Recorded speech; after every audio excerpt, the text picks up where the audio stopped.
आई माफ कर, पण तुझा मोबाईल जरा ऑफ कर. अभ्यास आम्ही करताना आई तुझं व्हॉट्सअप चालू असतं.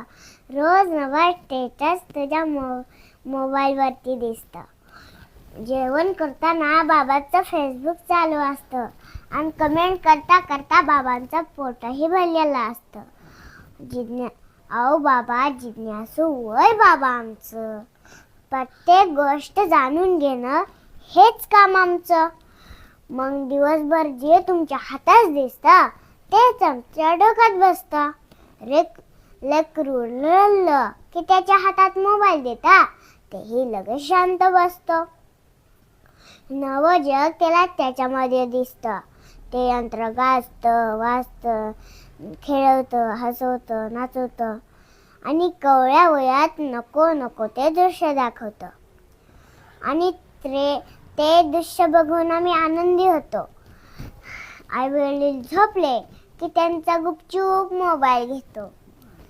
कधी कधी व्हिडिओ बघण्यातच आमचा वेळ जातो. याची साधी भनकही तुम्हाला लागत नाही. याची तुम्हाला साधी भनक सुद्धा लागत नाही, कारण ऑनलाईनच्या जगात तुम्हीही कधी ऑफलाईन वागत नाही.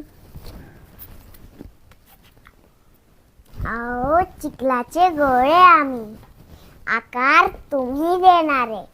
आजारी पडलो आम्ही तर अस्वस्थ तुम्ही होणारे. दिवसभर आमच्यासाठी कष्ट करणारे तुम्हीच.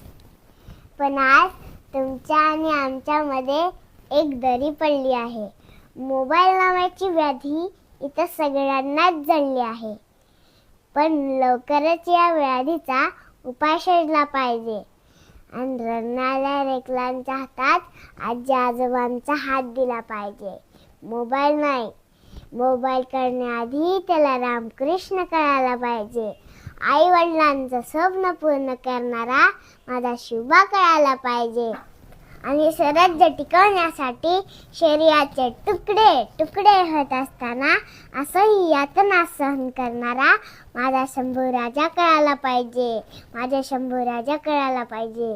आणि परिस्थिती नसताना, गरिबी असताना पाव खाऊन अभ्यास करणारा व या देशाचं सर्वात मोठं संविधान लिहिणारा माझा बाबासाहेब कळायला पाहिजे.